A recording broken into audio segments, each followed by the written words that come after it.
مجھے وہ ایک انٹرویو میں ہمارے بڑی ایک اتھارٹی سمجھے جاتے ہیں ہمدرد گروپ جنہوں نے بنایا، حکیم سعید صاحب، تو کسی نے سوال کیا کہ حکیم صاحب بتائیں کہ لوگ زیادہ تر کیوں بیمار ہوتے ہیں، بیماری کا سبب کیا ہے؟ انہوں نے فرمایا کہ کھانے سے بیمار ہوتے ہیں۔ انہوں نے کہا کھانے سے تو صحت بنتی ہے۔ فرمانے لگے کہ میں نے پوری ایمانداری سے تحقیق کی ہے کہ مور دین 80% بیماریاں کھانے میں بے اعتدالی سے پیدا ہوتی ہیں، جہاں اور ان میں بھی 80% جو زیادہ کھاتے ہیں، 5% ہے جو ذرا کم جن کو کھانے کو ملتا ہے وہ بیمار ہونے کا اندیشہ ہوتا ہے۔ تو زیادہ کھانا اور بے اعتدالی سے کھانا، اور سرکار نے فرمایا کہ بعض لوگ جانوروں کی طرح جو چرتے رہتے ہیں ہر وقت کھانے پینے، تو قرآن نے ہمیں کہا کہ تم اعتدال سے کھاؤ بھی اور پیو بھی۔ پھر اس میں بھی ساتھ یہ قید لگا دی، یا ایھا الناس کلوا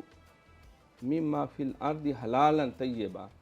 کہ جو جب تم کھانے نکلے ہو تو اس کا تقاضا یہ ہے کہ ایک تو وہ چیز حلال ہونی چاہیے، جس کو شریعت نے حرام کیا ہے وہ نہیں، مطلب بکری حلال ہے، گائے حلال ہے،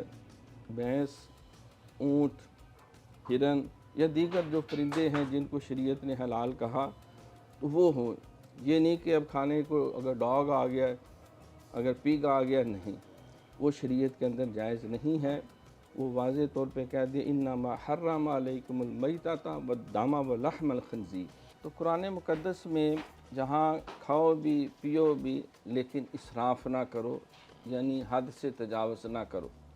ساتھ یہ بھی بیان کیا کہ کھلاؤ حلالا طیبا، شریعت میں حلال بھی ہو اور پاک بھی ہو، جیسے گوشت حلال ہے، سبزی ہیں، پھل ہیں، باقی اجناس ہیں، لیکن اگر گوشت وہ سڑا ہوا ہے، بالکل کچا ہے، یا اس کے اندر اور کوئی طبی نقطہ نظر سے کوئی کمی ہے، اسی طرح سبزیاں پھل ہیں وہ خراب ہوں، اس میں سنڈیاں ہیں یا وہ گل سڑ گیا ہے، تو شریعت نے حلال بھی کہا، طیب بھی کہا۔ تو جس طرح پانی کے لیے بتایا کہ خالص پانی کیا ہے، بے رنگ ہو، بے ذائقہ ہو، بے بو ہو، یہ مطلب پانی کی ایک ڈیفینیشن ہے۔ تو اسی طریقے سے اور بھی مشروبات کے اندر بھی بعض کا تو اس میں کوئی پتہ چل جاتا ہے کہ اس میں کوئی کاکروچ گر گیا، اب وہ حلال تو تھا لیکن طیب نہیں رہا، مکھیاں گر گئی ہیں یا کوئی اور چھپکلی گر گئی، چوہا گر گیا، تو شریعت نے حلال بھی اور طیب بھی۔ تو اس اعتبار سے سرکار دو جہاں صلی اللہ علیہ وسلم آپ نے بھی فرمایا کہ دیکھو کھانے چلے ہو تو اپنے معدے کو 4 حصوں میں تقسیم کرو، 2 میں خوراک ڈالو، 1 میں پانی، اور چوتھا حصہ جو سانس لینے کے لیے خالی چھوڑ دو۔ ویسے ہے تو رمضان کا مہینہ اکثر دیکھنے میں آیا کہ افطاری کا وقت یوں کھاتے ہیں جیسے شاید آج ہی کھا کے شہید ہو جانا ہے، شہید افطاری بننا ہے۔ اعتدال ضروری ہے، نہیں تو پھر مغرب کی نماز بھی دل کرے گا ادھر ہی لیٹ جائیں، پھر نماز تراویح بھی پڑھنی ہے۔ اسی طرح سحری کے وقت بھی اس طرح کھاتے چلے جانا، بعض جو رات کو شروع ہوتے ہیں وہ سحری تک کھاتے ہی رہتے ہیں، کیونکہ آگے پھر چند گھنٹے ہیں، کوئی شے نہیں ہم نے استعمال کرنی۔ تو حضور علیہ الصلوۃ والسلام نے بھی اعتدال کا راستہ دیا۔ تو اگر ہم اپنی صحت کو محفوظ رکھنا چاہتے ہیں تو جہاں ہم باقی طبی مشوروں پہ عمل کرتے ہیں، کوئی جوگنگ کرتا ہے، کوئی واک کرتا ہے، کوئی ایکسرسائز کرتا ہے، آپ ماشاءاللہ گیم وغیرہ کرتے ہیں، تو اس کے ساتھ ساتھ خوراک جو ہے جو بنیادی ہمارے زندگی کا ایک عنصر ہے، اپنی زندگی کا نظام قائم رکھنے کے لیے بزرگوں کا کہنا ہے کہ بعض لوگ اس لیے زندہ کہ کھانا ہے اور بعض اتنا کھاتے ہیں جس سے زندگی کا نظام چلتا رہے۔ تو اعتدال کا راستہ جو ہے وہ بنیاد۔ تو اس قرآن و حدیث کے اندر جو ہے وہ افسانِ صحت کے لیے جو ہمیں اصول و ضابطے دیے گئے وہ یہی ہے کہ کھائیں بھی پئیں بھی اعتدال کے ساتھ، سحری افطاری میں بھی اعتدال ہو، اور بعض کا تو ایسا بھی ہوتا ہے کہ بے تحاشا وہ اتنے پورے دسترخوان بھرے ہوتے ہیں، اور ہم سائیگی میں یہ بھی ہوتا ہے وہ بیچاروں کے پاس شاید صحیح طرح کھجوریں بھی میسر نہیں ہوتی، تو یہ مواسات کا مہینہ کہا گیا، ہمدردیاں بانٹنے کا، تو ہم اس کا بھی خیال رکھیں کہ ہمارے اڑوس پڑوس میں ہمارے قریب کوئی اگر غریبوں کی بستیاں ہیں تو ان کو بھی اپنے اس کھانے پینے اور خوشیوں میں بھی شامل کیا جائے۔ جی ماشاءاللہ ڈاکٹر صاحب، اللہ آپ کو جزائے خیر دیں۔ افزان صحت کے سلسلے میں آپ نے قرآن و حدیث کی روح سے بتایا جی کہ حلال کھائیں، تازہ کھائیں، اعتدال سے کھائیں، دوسروں کو بھی ساتھ میں آن بورڈ کریں، ان تک بھی لے کے چلے جائیں۔ اچھا جی، اگلا سوال جو ہے وہ یہ ہے کہ متوازن جو غذا ہے، آپ صلی اللہ علیہ وسلم کی سیرت طیبہ سے کچھ رہنمائی فرمائیں کہ متوازن غذا، اس کے اوپر تھوڑا سا ہمیں ایجوکیٹ کریں۔ دیکھیں، یہ ایوریج ڈائٹ کا بہت زیادہ ہم یہ اصطلاح سنتے رہتے ہیں، یہ متوازن غذا ہونی چاہیے، بچے کو متوازن غذا دیں، بزرگوں کو متوازن، نوجوانوں کو، تاکہ ان کی صحت، تو اللہ تعالیٰ نے انسانی وجود کے اندر بہت سے ایسے اعضاء اور حصے ہیں، مثلا اب جو گردے ہیں، کہتے ہیں اس کا بہترین جو غذا ہے وہ زیادہ سے زیادہ پانی ہے، صاف ستھرا پانی، یعنی جو ہر طرح کی علائشوں سے پاک ہو۔ تو اسی طرح اسلام کیونکہ کہ دین فطرت ہے، نبی علیہ السلام نے فطرت کے مطابق خود بھی غذا استعمال کی اور اپنے صحابہ کو اور امت کو بھی سکھایا۔ اب اس میں جسم کے اندر لحمیات کی بھی ضرورت ہے۔ بعض نعرہ مارتے ہیں جب ویجیٹیرین کہ اس سے جسم زیادہ موٹا نہیں ہوتا تو ہم گوشت نہیں استعمال کریں گے۔ دیکھو، جسم کے اندر ضرورت ہے، لحمیات کی بھی ضرورت ہے، نشاستہ دار چیزوں کی بھی ضرورت ہے۔ اب تو ڈاکٹروں نے بھی vitamin A, B, C, D کتنی کیٹیگریز بنائیں، تو اس لیے نبی علیہ السلام جو ہے آپ جو بھی استعمال کرتے، کھجور بھی، انگور بھی، انار بھی، انجیر بھی، زیتون کا تیل فرماتے اس کو کھانے کے لیے بھی، مالش کے لیے بھی استعمال کرو۔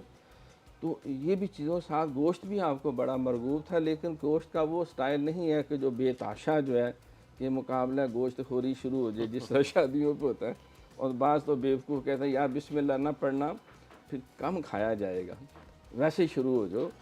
تو ایسا تصور نہیں دیا۔ نبی علیہ السلام شوربے والا پسند کرتے تھے، وہ بھی اس میں زیادہ بوٹیاں نہیں، بلکہ وہ شوربے کے اندر روٹی کے لقمے توڑ کے سرید سی بنا کے اب وہ استعمال فرماتے، بلکہ یہ بھی ایک تصور دیا کہ گوشت پکنے لگا ہے، ٹھہر جاؤ، ایک پیالی پانی زیادہ ڈال لو اور ہمسائے کو بھی اس خوشی میں شامل کرو۔ تم وہ ایک پلیٹ چاول کی یا سالن کی پیالی بھیجو گے تو اللہ 24,000 فرشتے ساتھ بھیجے گا جو تمہاری بخشش کی دعا کریں گے، اور جب ہمسایہ خوش دلی سے اسے قبول کرے گا اللہ اس کو تمہیں بخش دے گا۔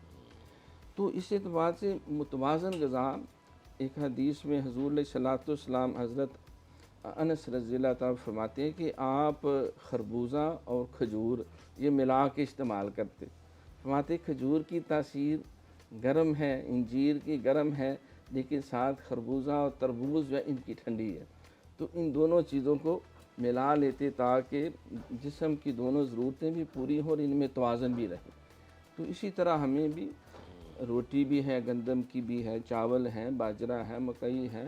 جو چیزیں ہیں، اسی طرح جو دالیں ہیں، مختلف متفرق دالیں ہیں۔ بعض کہتے ہیں ہمارے بچے تو وہ ٹینڈے نہیں کھاتے، ایویں ان کو ایک بری عادت ڈال دی، بھئی مجھے تو معاذ اللہ یہ کدو شریف، حالانکہ تو سرکار کی پسندیدہ غذا ہے۔ تو ہم سبزیاں بھی استعمال کریں، ہم جو ہے وہ گوشت بھی استعمال کریں، ہم دالیں بھی استعمال کریں، تو نبی علیہ السلام نے ان سب چیزوں کو اپنے ساتھ لے کے چلے۔ اور میٹھے میں آپ کھجور کا حلوہ آپ پسند فرماتے تھے، اور اجوا کھجوریں آپ باقاعدگی سے استعمال فرماتے ہو۔ یہ بھی کہا کہ ناشتہ بادشاہوں کی طرح کرو، اور دوپہر کو جو ہے وہ ایک عام مسافروں کی طرح، اور رات مسکینوں کی طرح، یعنی کیونکہ رات پھر آرام کرنا ہوتا ہے، پھر وہ ہضم نہیں ہوگا تو پھر چربی پیدا ہوگی، اس سے بدخوابی ہوگی، بعض کا بلڈ پریشر اور دیگر بیماری۔ ناشتہ اس لیے کہ ورکنگ کرنی ہے، بھاگ دوڑ کرنی ہے کچھ گھنٹے کے لیے، اور دوپہر کو اعتدال کے ساتھ جو ہے حسب ضرورت، اور رات کو معمولی جو ہے۔ تو آپ نے ہمیں متوازن زندگی کا بھی تصور دیا کہ رات کو جلدی سو جاؤ، صبح جلدی اٹھو، اور اپنی خوراک کو بھی متوازن رکھو۔ تو ماہ رمضان میں کیونکہ ماحول ایک ایسا ہوتا ہے کہ زیادہ سے زیادہ تلی ہوئی چیزیں، زیادہ سے زیادہ مرغن غذائیں، تو اس میں بھی گوشت شوربے کے ساتھ ہمارے پرانے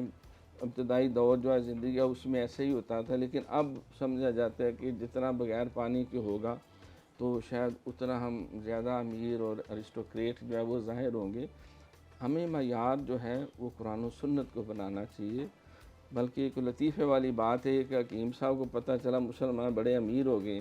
تو وہ مدینہ شریف میں اس نے اپنا مطب بنا لیا۔ تو کچھ دنوں بعد آپ کی خدمت میں حاضر ہوا کہ اپنی صحابہ کو فرمائیں کہ مجھ سے دوائی لیا کریں، میں تو ہفتہ 10 دن ہو گیا کوئی مریض ہی نہیں آتا۔ تو سرکار نے پوچھا بھئی صحابہ تم کیوں نہیں اس کی خدمت لیتے؟ انہوں نے عرض کیا حضور ہم تو بیمار ہوتے ہی نہیں، آپ نے بتایا ہے کہ جب طلب ہو اس وقت کھاؤ اور ابھی طلب باقی ہو تو کھانا چھوڑ دو۔ ہم نے تو جو متوازن غذا اور متوازن زندگی کا تصور دیا ہے، ہم بیمار ہوں تو جائیں اس کے پاس۔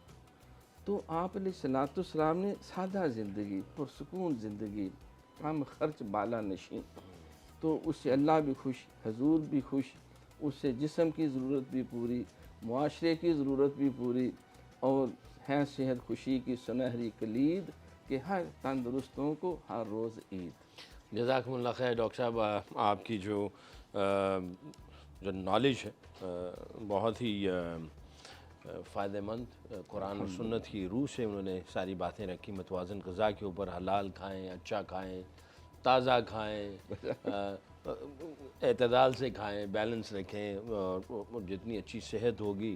لمبی زندگی ہوگی، آپ زندگی انجوائے بھی کریں گے، عبادت بھی اللہ کی زیادہ کریں گے، اللہ کے حکموں کو بھی زیادہ پورا کریں گے۔ رمضان میں سموسے پکوڑے فرض نہیں ہیں، ابھی جیسے ہم نے کہا جی کہ وہ تلی ہوئی چیزیں اور آئل والی چیزیں اتنی، تو جتنی غذائیں بتائی ہیں اگر ہم لوگ اپنی زندگی میں لے آئیں اور اچھے طریقے سے کھائیں، اور کب کھانا ہے، یہ نہیں کہ ساری رات ہی کھاندے رہنا، یہ بھی ایسا نہیں ہے۔ تو کھانا کب کھانا ہے، کتنا کھانا ہے، کیسے کھانا ہے، ڈاکٹر صاحب نے سارا ڈیٹیل میں جو ہے وہ ایکسپلین کیا ہے، ہمیں بتایا ہے۔ دعا ہے اللہ تعالیٰ ہم سب کو عمل کرنے کی توفیق عطا فرمائے، اچھی صحت ہوگی، زندگی مزیدار ہوگی، اور اللہ کی عبادت بھی ہم لوگ اور زیادہ کریں گے۔ یہ رمضان ٹرانسمیشن جو ہے شاہتاج کوکنگ آئل کے تعاون سے، شاہتاج کوکنگ آئل اور گھی کے تعاون سے آپ کی خدمت میں ڈاکٹر صاحب اور میں آپ کی خدمت میں حاضر ہیں، اور ساری جو قرآن اور آپ صلی اللہ علیہ وسلم کی سیرت سے جتنی بھی انفارمیشن ہے ڈاکٹر صاحب آپ کی خدمت میں پیش کر رہے ہیں۔ انشاءاللہ ہم آپ کی خدمت میں رہیں گے، اور یہ رمضان ٹرانسمیشن چلتی رہے گی، اور انشاءاللہ اگلے پروگرام کے لیے ہمیں اجازت دیجیے گا۔ میرا خیال ہے ابھی افطاری کا ٹائم ہوا چاہتا ہے، تو ڈاکٹر صاحب دعا کروا دیجیے گا پلیز۔ بسم اللہ الرحمن الرحیم۔ اللہم انی لک صمت و بک آمنت و علیک توکلت و علی رزقک افطرت فاغفر لی مغفرۃ من عندک وارحمنی فانک خیر الراحمین، وصلی اللہ تعالی علیہ وسلم۔ بہت شکریہ۔